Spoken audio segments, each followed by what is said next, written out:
Yo, JD here, Tyrrell Limitless, and as you can see, back on F1 2020 as always here today. And we are back once again with TSRL, this time round 6 at Mexico. And you will be able to see by the standings very shortly. It's been a bit of a slow start to the season, a couple of unlucky moments, but in the last 2 races, we've managed to secure the win at Monza and at Canada. Probably 2 tracks, I would say, in this Canada that I was not expecting to be winning. I don't think I've ever won around those tracks in a league race ever before until the last couple of weeks. So that's exactly what I needed. You can see Leopard did have a fairly sizable lead, but we've managed to cut that down by quite a bit, down to 9 points now. And I know how resilient of a driver and how much of a brilliant driver he is. And I know he's going to fight tooth and nail to the end of the season.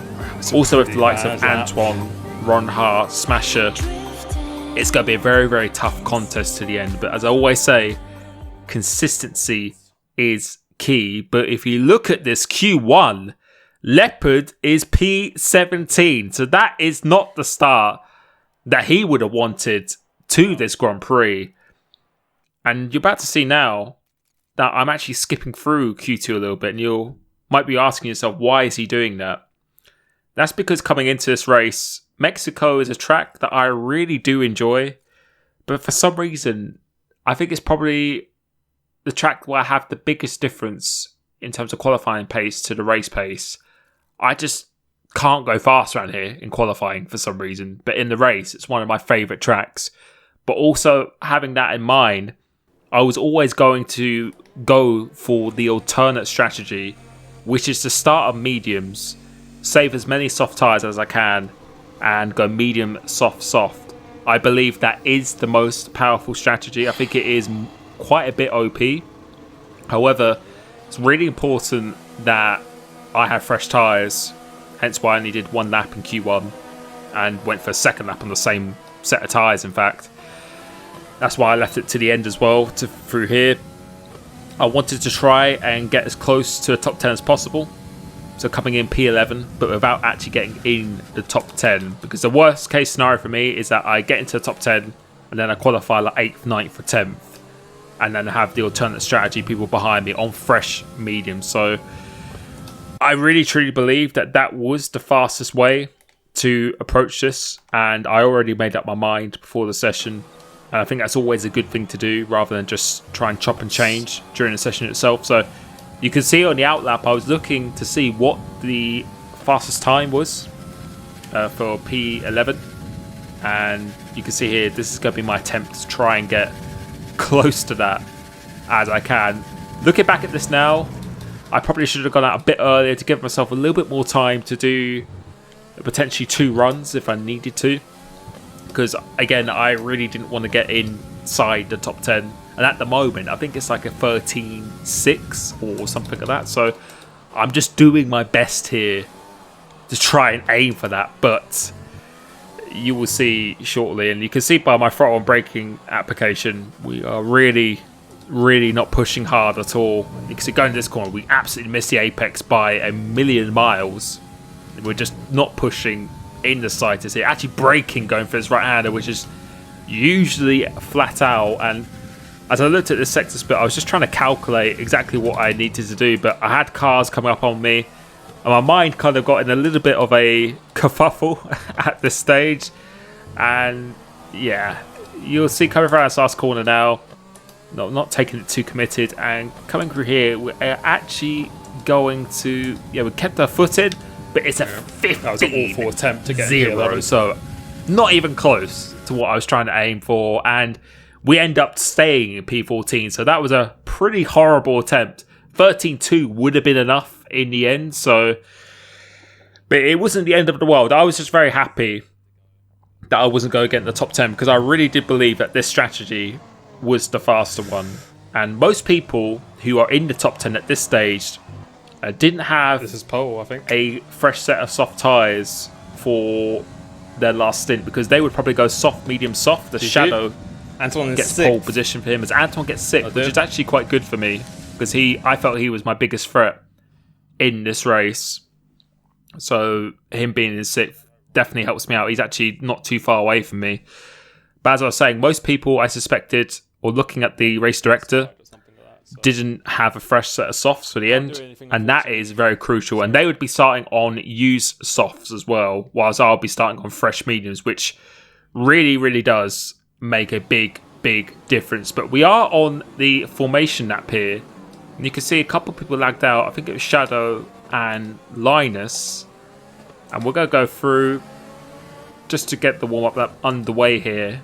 And I think you're about to see in a second, as TSRL Xbox One has left the session, that is the host. And when he leaves, that means we have to restart the lobby. And you can see waiting on the grid here, it's Florian and Shadow who are just not loading in.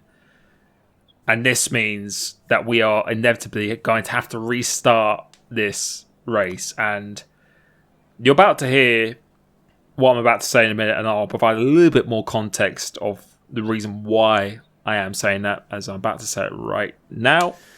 It's such bullshit to restart, because that means a lot of people are going to have fresh... Well, everyone's going to have fresh tyres, and if they pit for the next stints, they're going to have fresh tyres.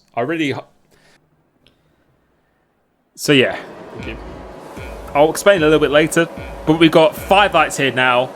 And as the lights go out now, trying to get a good start, everyone is on fresh tyres now, which will prove to be quite different as Big Abdullah lets me go. So we make up a position into P13. So this is actually a really good start. We've got a good position going down to somewhere. But down the inside, he just dives down the inside, pushes me out wide, going for his it's free wide. He turns in very, very early. We're trying to ease him out. He completely cuts the track to get ahead of me again. It's not leaving much room on the exit here.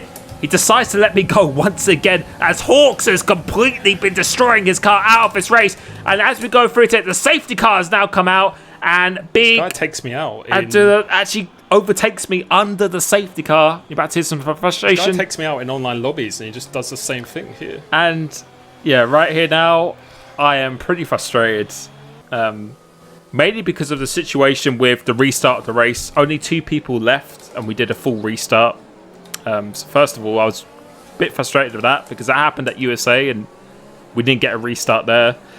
But also for the strategy, this really takes away the advantage of this starting on fresh mediums, because if people are starting on used softs, and they didn't have any fresh softs for the end of the race as well, that makes such a huge, huge difference in the advantage. And so I was very frustrated with that. And then we had a bit of a controversial first few corners with Big Abdullah up ahead, who is a very aggressive driver.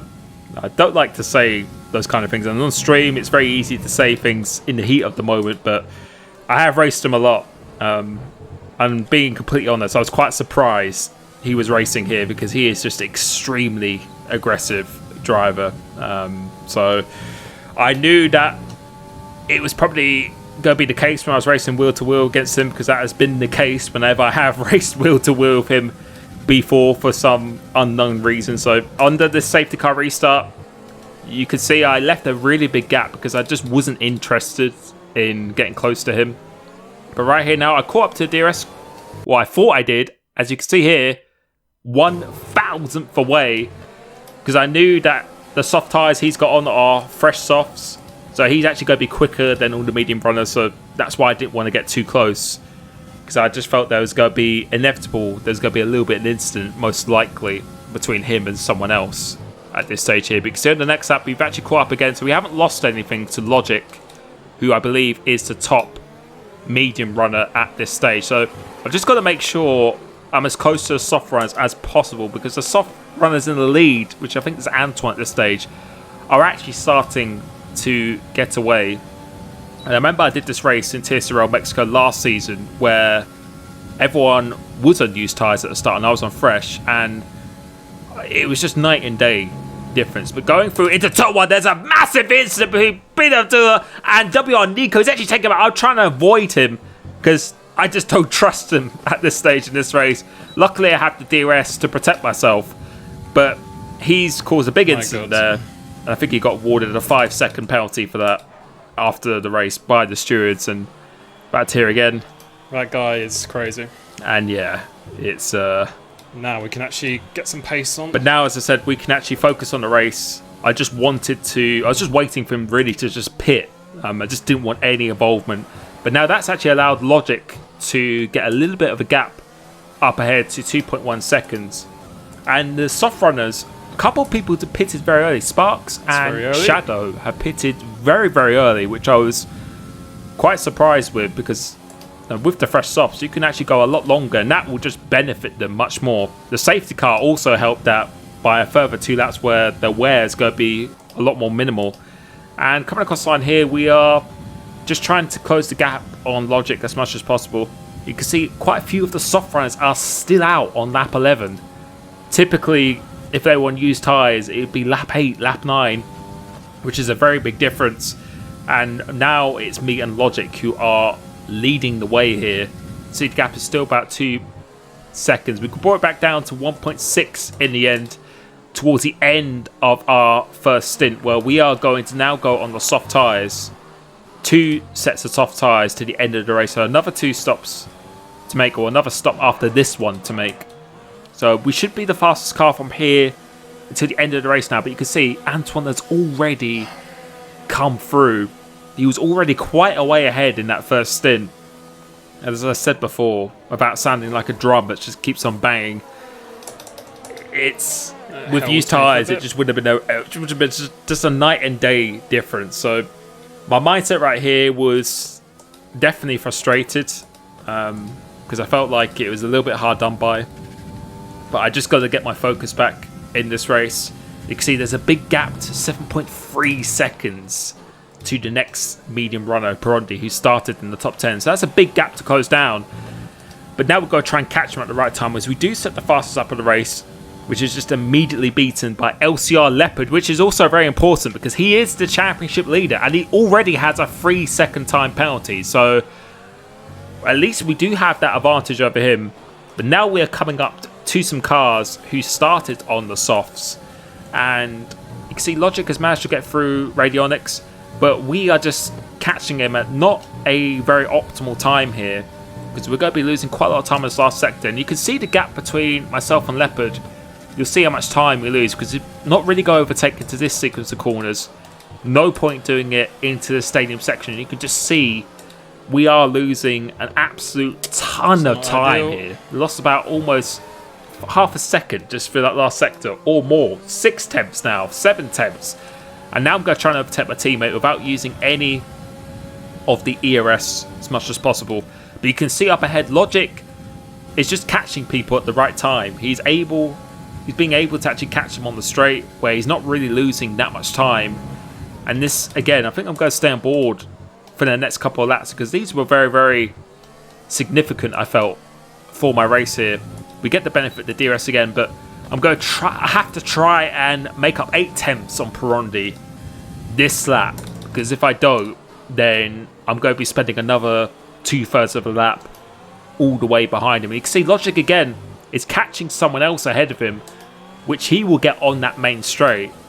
So another pretty good timing for him. So I'm just pushing as hard as I can now to try and get within the DRS zone of Perondi.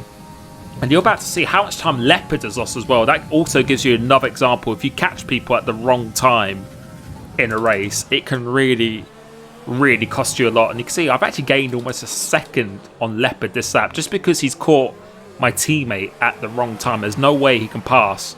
No point in really passing until this main straight. Otherwise, you're just going to be losing time. But we're coming up to Perondi now. Go use a little bit of the overtake button just to ensure we get the move done. He's lagging ever so slightly, so we're just going to leave plenty of room to the left-hand side. Don't think he really made it too difficult, but you can see once again, Logic was able to get through on Dazed Rhombus pretty easily there. So we're going to have to try and do exactly the same as we did on the previous lap. Try and gain 8 tenths on him, just to try and make sure we have the DRS where we can just conserve it as much as we possibly can. But you can see Leopard now. Look at the gap between myself and Leopard. It was 1.7. Now it's 3.5. And he's going to be catching Perondi. I don't think he's going to catch him at the end of this lap. I think he's going to probably catch him next lap. So that's just going to cause him to lose even more time. But right here, you can see we've got about another 2 attempts to gain. I felt confident that I could gain it in these 2 corners. Doing it fairly cleanly, just almost under a tenth away. But going into the same section, this is where the DRS detection point is. And you can see again, 1,000th away. Which always seems to be the case. And I thought to myself here, Didn't get it. I thought I had the DRS. Because obviously it's very, very hard to look the split second in the corner. But really, I think one thing to learn from, especially from watching myself, is just to ensure sometimes that you are at least within a tenth of the DRS zone, where you don't have to second guess. Even if you have to use a little bit more of the battery power, it's worth it, because now I have to stay an entire lap behind Dazed Rhombus. Whereas if I got him into his turn 1, I could have been right on the back of Linus. And you can see, once again, Logic has actually got through on the straight. So he is just catching him at the right time. And we are not. We have to stay behind for his whole last sector. And as I said, I could overtake him or throughout this section here, like on the exit of this right-hander. So going through here, you have the DRS here. No, I could have got really close and overtaken him, but there's just no point. I've actually decided to turn off my DRS as Sparks, as something has happened to him. So I'm not quite sure what is going on there. But we are definitely at least going to be within the DRS zone, as Sparks actually cuts across the track completely there. So we have to maybe just avoid in case he decides to straight line it. But once again, as we did to our teammate, just go overtake him without using any of the overtake button. And we're going to have to try and catch Linus now by the end of this lap. The Sparks actually retires. So we're into P7. Linus has a penalty, but Logic, throughout this sequence of laps, has actually pushed the gap up to 3 seconds. As now, towards the end of the lap, we actually do catch Linus pretty comfortably. So we are within the DRS zone, but we are not that close though. So we do have to actually expend a little bit of energy. You can see Leopard has actually made up a little bit more time again. Kind of a caterpillar effect when you're catching people. We can see the red light is flashing for Linus. He has a penalty. He has a lot of penalties, and he is still defending. I think he's got 13 seconds or 11 seconds worth of penalties. And yeah, he was still making it difficult there. So fair play to him. He can do whatever he likes, of course, but that definitely didn't help us too much. But now we have to try and catch the guys who are on the mediums. You can see Anton's got a very big lead, but the likes of Ronhar, Critch is actually now pitted, in fact. So that's actually very, very early for the soft tyres. So that's very, very interesting. Getting quite early. As I just say that there. We can see the gap to Logic is about 2.6 seconds. So we have started to close in ever so slightly. But at the end of that 25, we had to pit at the same time. Otherwise, the undercut would just be too big. It would be like a 2 or 3 second undercut. And we're not going to make up that. No, that means we have to make up about 6 seconds towards the end of the race because he doesn't have a penalty. Critch sets the fastest lap of the race because he did pit a couple of laps earlier. And you will see towards the end of this Grand Prix, the reason why I did get a little bit frustrated with the tyres, because 1 lap fresher tyres, it makes such a big difference. Because if the race hadn't been restarted and the people in the top 10, they effectively did almost 3 laps on those tyres, because they had to do an out lap, then the qualifying lap, and then an in lap as well. It's huge. It's like 8 tenths difference if you're doing a push lap on new tyres versus a used lap. So yeah, I don't know what has to be done about that, but you can see here now trying to get the overtake done on Florian. Logic is about 2.7 seconds ahead. I'm going to have to try and do this overtake here, because like with the other overtakes, we can't afford to wait an entire lap. Otherwise, we're just going to be losing too much time. As his red light's flashing, we go around the outside and we are able to actually take the racing line. So I don't think he was making it too difficult in the end. Gap is still 6.3 to Ronhar, 2.6, 2.7 to Logic up ahead. And right now the goal is to try and just stay within that 3 seconds as much as possible, as we do set the fastest lap of the race in the sequence of doing so. And you can see going lap by lap, we started actually to lose a little bit of time, and yeah, I felt like the setup I had on here was fairly good, but I decided to lower the front wing for the race for better straight line speed. But I think that was probably a mistake looking back. I think unless he gets a penalty, I needed a little bit more downforce. I was just losing too much during the corners here, and you can see the gap between Ronha and Logic is actually starting to go up. I'm actually pulling away a little bit from Leopard up behind. Yeah, he still has that 3 seconds. Everyone else at the moment of penalties. I think Logic's fastest on Cratch. But you can see here now, Critch has a 6-second time penalty. 6 seconds. Oh, if we can get within 6 seconds of him. Of time penalties. His tyres quite old as well. So I'm just talking over there. Now that is a big moment, and he did pit about 2 laps before us, and that's why I said that it just makes such a big difference on the fresher tyres. And he had over like an 8-second gap, but we've actually closed in about 2 seconds purely because we had 2 lap fresher tyres than him. So it's a very tyre sensitive circuit around here. And you can see we've got literally no ERS, no fuel left to play with. See, the gap to Leopard has gone up to over 6 seconds now. The gap to Logic is over 3 seconds, so he should be fairly comfortable. But it's all about that gap to Critch. If we can get within 6 seconds here, we can make up by positioning him, because I don't think we've even received a single warning this race.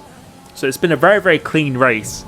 But the race pace, for the first time in a while, I felt like we were driving very well, but I think I should have just stuck with 3/8 wings for the race, because we just didn't have enough in the low speed corners mainly. That's where I was definitely losing out most. But going through this last sector now, Logic actually has a penalty as well, so I wasn't actually aware of that until this last corner, but we are within the 6 seconds of Critch now, and I think Logic probably had it covered anyway. And coming across the line, we are going to finish in P4 from P14 in the end. So close. And we do actually close the gap on the championship. And with Leopard, it's now down to 5 points now. And then, no, that's the main thing. At least we have actually gotten closer to a championship lead. Anton has won the race, so he brings himself right back in this championship as well. I think he's only 20 points behind me now. But overall, I think you can sense it was, for a few reasons, it was definitely a bit of a frustrating race. A lot of it on my part in terms of the qualifying, trying to get closer to the P11, but also for some other circumstances as well, which I think it's not much you can really do, I guess, about it, but it really does have a big impact on the race. So we did what we needed to do. We gained points in the championship. We go to China tomorrow, so make sure you stay tuned for that, which I will be live streaming at 8 PM as always. Thank you so much for the support, and I will catch you very soon. Peace.